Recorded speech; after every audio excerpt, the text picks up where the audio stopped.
కథావాణికి స్వాగతం.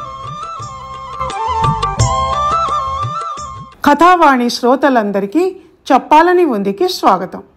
ఈ రోజు నుంచి పవిత్ర కార్తీక మాసం ప్రారంభమవుతున్న సందర్భంగా అందరికీ శుభాభినందనలు, శుభాకాంక్షలు తెలియజేస్తూ కార్తీక మాస విశిష్టతను గురించి ఈరోజు మాట్లాడుకుందాం. నా కార్తీక సమో మాసో నా కృతేన సమం యుగం నా వేద సదృశం శాస్త్రం నా తీర్థం గంగయా సమం అని స్కాంద పురాణంలో ఉంది. కార్తీక మాసానికి సమానమైన మాసం, కృతయుగానికి సమానమైన యుగం, వేదానికి సమానమైన శాస్త్రం, గంగకు సమానమైన తీర్థం లేవు అని ఈ శ్లోక తాత్పర్యం. మహిమాన్వితమైన ఈ కార్తీక మాసం చాంద్రమానం ప్రకారం 8వది, శరదృతువులో 2వ మాసం. ఈ మాసంలోని పూర్ణిమ నాడు చంద్రుడు కృత్తికా నక్షత్ర సమీపంలో సంచరిస్తూ ఉండటం వల్ల ఈ మాసానికి కార్తీక మాసం అని పేరు వచ్చింది. కృత్తికా నక్షత్రానికి నక్షత్రాలలో మంచి ప్రాముఖ్యత ఉంది. దేవతలలో ప్రథముడైన అగ్నిదేవుడు ఈ నక్షత్రానికి అధిపతి. అగ్ని నక్షత్రాలైన కృత్తిక ఉత్తరాషాఢాలలో మొదటిది. ఈ నక్షత్రాన్ని అగ్ని నక్షత్రం అంటారు. అగ్ని 6 ముఖాలు కలవాడు, కృత్తికలు కూడా 6. ఆ 6 నక్షత్రాలు మాతృమూర్తులై కుమారస్వామికి పాలు తాగించి పెంచబడటంతో కుమారస్వామికి కార్తికేయుడు అని పేరు వచ్చింది. ఈ కారణం వల్ల కృత్తికలకు ప్రాముఖ్యత కలిగింది. దీపావళి వెళ్ళిన మర్నాటి నుంచి ఈ మాసం ప్రారంభమవుతుంది. పురాణకాలం నుంచి ఈ మాసం హరిహరాదులకు, ముఖ్యంగా శివునికి ప్రీతిపాత్రమైందిగా చెప్తారు. కనుక శివభక్తులు ఈ నెల రోజులు మాస నియమాలు పాటిస్తూ నిష్టగా శివధ్యానంలో గడుపుతారు. ముఖ్యంగా ఈ కార్తీకంలో వచ్చే సోమవారాలు పరమ పవిత్రమైనవిగా భావిస్తూ నెలంతా మాస నియమాలు పాటించలేని వారు కనీసం సోమవారాలలోనైనా స్నానాలు, ఉపవాసాలు, పూజలు, లింగాభిషేకాలు, శివస్థుతులు, కార్తీక పురాణ పారాయణాలు లేక శ్రవణాలు చేస్తూ కాలం గడుపుతారు. నమస్తే అస్తు భగవాన్ విశ్వేశ్వరాయ మహాదేవాయ త్రయంబకాయ త్రిపురాంతకాయ త్రికాలాగ్నిరుద్రాయ నీలకంఠాయ మృత్యుంజయాయ సర్వేశ్వరాయ సదాశివాయ శ్రీమాన్ మహాదేవాయ నమః అన్న శివస్తోత్ర పఠనం కార్తీక మాసంలో పుణ్యఫలం. ఈ కార్తీక సోమవార వ్రత విధులు ఎలా నిర్వర్తించాలి అంటే, ప్రదోష కాలంలో సూర్యోదయానికి ముందు నిద్రలేవాలి. ప్రదోష కాలాలు నిత్య ప్రదోషం, పక్ష ప్రదోషం, మాస ప్రదోషం, మహాప్రదోషం అని 4 రకాలు. ప్రదోష దర్శనం సర్వదారిద్ర్య బాధలను తొలగించి సర్వ సంపత్తులను కలిగిస్తుంది. అందుకే ఈ కార్తీక మాసంలో భక్తులు అలసత్వం వహించకుండా ప్రదోష కాలంలో లేచి జీవనది నీళ్లతో అభ్యంగన స్నానం, అగమర్షణ స్నానం ఆచరించాలి. నదీ స్నానం కుదరకపోతే సరస్సులోని నీళ్లతో కానీ, చెరువులోని బావిలోని నీళ్లతో కానీ స్నానం చేయొచ్చు. తర్వాత మడిబట్టలను కట్టుకొని విభూతిని త్రిపుండ్రముగా నుదుటన శివుని స్మరిస్తూ ధరించాలి. ఓం నమః శివాయ అన్న పంచాక్షరి మంత్రం ఎల్లవేళలా స్మరిస్తుండటం చేయాలి. సంధ్యావందనం, బ్రహ్మయజ్ఞం ముగించి నిత్యాగ్నిహోత్రాన్ని చేసుకుని దేవతార్చన చేయాలి.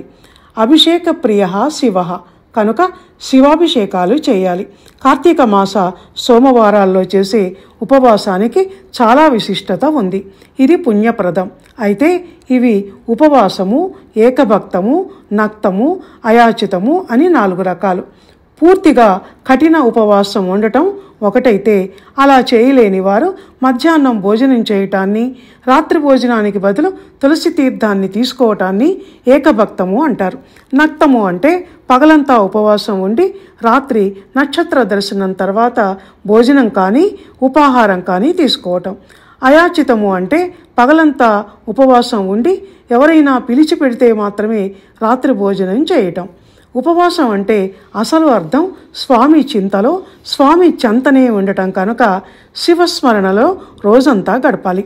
కార్తీక మాసంలో సాయంత్రం ప్రమిదలో ఒత్తి నూనె వేసి దీపాలు వెలిగించుకోవటం, కార్తీక సోమవారాలు లేక కార్తీక పౌర్ణమి రోజు ఉసిరికాయ మీద ఒత్తులను ఉంచి వెలిగించుకోవటం, ఆ రోజు 364 ఒత్తులు వెలిగించుకోవటం, తిలలు దానం ఇచ్చుకోవటం, శివాలయానికి వెళ్ళి అభిషేకాలు అర్చనలు చేయటం, రుద్రాభిషేకం, రుద్రపూజ, లక్షబిల్వ దళాల పూజ, స్త్రీలు కుంకుమార్చనలు జరిపి ఆ సదాశివుని అనుగ్రహాన్ని కోరుకోవాలి. శివుడు భక్తులకు కొంగు బంగారంలా ఉండేవాడు కనుకనే ఆయనకు అసుతోషుడు అన్న బిరుదు ఉంది. దీపం పరబ్రహ్మ స్వరూపం అన్నారు. దీపం తిమిర సంహారిణి. దీపం అజ్ఞానాన్ని తొలగద్రోసి జ్ఞానదీప్తులను ప్రసరింపచేసేది కనుకనే కార్తీక దీపాలకు అంతటి ప్రత్యేకత, విశిష్టత ఉన్నాయి. కార్తీక మాసం అంతా ప్రతి ఇంట్లో, శివాలయాలలో దీపాలు దేదీప్యమానంగా వెలుగుతుంటాయి. రుద్రనమ్మకం, మంత్రభాగం మార్మోగిపోతూ ఉంటాయి. నైమిషారణ్యంలోని ఆశ్రమంలో శౌనకాది మహామునులకు సూతమహాముని చెప్పిన కార్తీక పురాణంలో కార్తీక వ్రత మహత్యం చెప్పబడింది. సంసార సాగరంలో నుంచి విముక్తి పొంది మోక్ష మార్గాన్ని పొందాలంటే, పుణ్యఫలాన్ని పొందాలంటే చక్కని ఉపాయం ఈ కార్తీక మాస వ్రతం అని చెప్పబడింది. క్షణికమైన సుఖభోగాల కోసం పరితపిస్తూ మందబుద్ధులు అవుతున్న మానవులకు ఈ కార్తీక మాస వ్రతం ఆచరిస్తే సకల పాపాలు తొలగిపోయి పునర్జన్మ లేకుండా పరంధామమును పొందగలుగుతారు. ఈ మాసంలో వచ్చే సోమవారము, చవితి, ఏకాదశి, ద్వాదశి, పౌర్ణమి అత్యంత పుణ్యప్రదమైనవి అని ఈ పురాణంలో చెప్పబడింది. మాసం మొత్తం 30 రోజులు ఆచరించే వారికైతే అనంతకోటి పుణ్యఫలం లభిస్తుంది. శివుని అర్ధనారీశ్వర రూపంలో, తాండవ నృత్యం రూపంలో దర్శించాలంటే ప్రదోషకాలంలోనే సాధ్యమని ఆధ్యాత్మిక కోవిదులు చెబుతున్నారు. అర్ధనారీశ్వరుణ్ణి పూజించటం వల్ల కోర్కెలను నియంత్రించుకునే శక్తి, మరణాన్ని జయించే శక్తి లభిస్తాయన్నది పండిత వాక్కు. ఆ సమయంలో ఆకాశంలో యక్ష, కిన్నెర, కింపురుష, గంధర్వ, మహర్షులు సంచరిస్తూ ఉంటారు కనుక వాళ్ళ ఆశీస్సులు మనకు లభిస్తాయి. అందుకే కార్తీక మాస ప్రదోషకాల స్నానాలకు అంత ప్రసిద్ధి. స్నానం చేసిన తర్వాత దీపదానం, వస్త్ర, ఫల, పుష్ప, సువర్ణ దానాలు చేయటం వల్ల ఇహంలో సర్వసుఖాలు అనుభవించటమే కాక జన్మాంతరంలో జన్మరాహిత్యం కూడా పొందగలుగుతారు అని సూత మహాముని శౌనకాది మహామునులకు వివరించాడు. ఈ మాసంలో వచ్చే క్షీరాబ్ది ద్వాదశి నాడు విష్ణుమూర్తి పాలకడలిలో ఆదిశేషునిపై యోగ నిద్ర నుంచి లేస్తాడు అని అంటారు. ఈ మాసంలో విష్ణువుకు దామోదరుడు అని పిలుస్తారు. ఆ రోజు దామోదరునితో తులసీ కళ్యాణం జరిపిస్తారు. తులసీ దళాలతో ఆ స్వామిని పూజిస్తారు. అందుకే కార్తీక మాసం హరిహరులిద్దరికీ ప్రీతిపాత్రమైంది అని చెప్తారు. మరో విశేషం ఏమిటంటే హరిహరసూతుడైన అయ్యప్ప దీక్షలు ప్రారంభమయ్యేది కూడా ఈ శుభ కార్తీక మాసంలోనే. కార్తీక మాస ఉపవాస దీక్షని చేసేవారు సాయంత్రం దీపాలు వెలిగించుకొని శివపూజ అనంతరం నైవేద్యం పెట్టిన అపక్వ పదార్థాలని, పండ్లని తీసుకోవాలి. రోజుకు అధ్యాయం చొప్పున కార్తీక పురాణం వింటూ, శివభక్తుల కథలు వింటూ, ఓంకార స్మరణ, పంచాక్షరి మంత్ర జపం చేస్తూ దైవ సన్నిధిలో పరమ పవిత్రంగా కాలం గడపాలే కానీ మంతనాలు, ముచ్చట్లు, ఇతర కాలక్షేపాలు చేస్తూ కాలాన్ని వృధా చేయకూడదు. దైవ చింతన అవసరం. కార్తీక మాసంలో బంధుమిత్రులతో కలిసి వనభోజనాలకు వెళ్తారు భక్తులు. ఉసిరి చెట్టును పూజించి వనంలో అంతా కలిసి భోజనం చేస్తారు. దీనివల్ల మనుషుల మధ్య ఆత్మీయతానుబంధాలు ఏర్పడి సమాజ జీవనం అభివృద్ధి అవుతుంది. ఇంకా ఈ మాసంలో భగినీహస్త భోజనం అంటే సోదరి చేతి వంటను తినటం, యథాశక్తి ఆమెకు కానుకలు సమర్పించటం మంచిది. ఈ విధంగా నియమనిష్ఠులతో సాగే కార్తీక మాస వ్రతాన్ని నెలంతా ఆచరించాలి.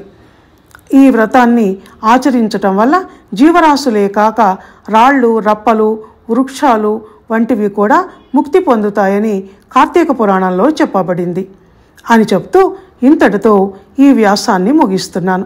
ఈ పౌరాణిక వ్యాసాన్ని ఇంతవరకు ఎంతో భక్తి శ్రద్ధలతో విన్న శివభక్తులైన మీ అందరికీ ధన్యవాదాలు. ఓం నమః శివాయ. హర హర మహాదేవ. శంభో శంకర.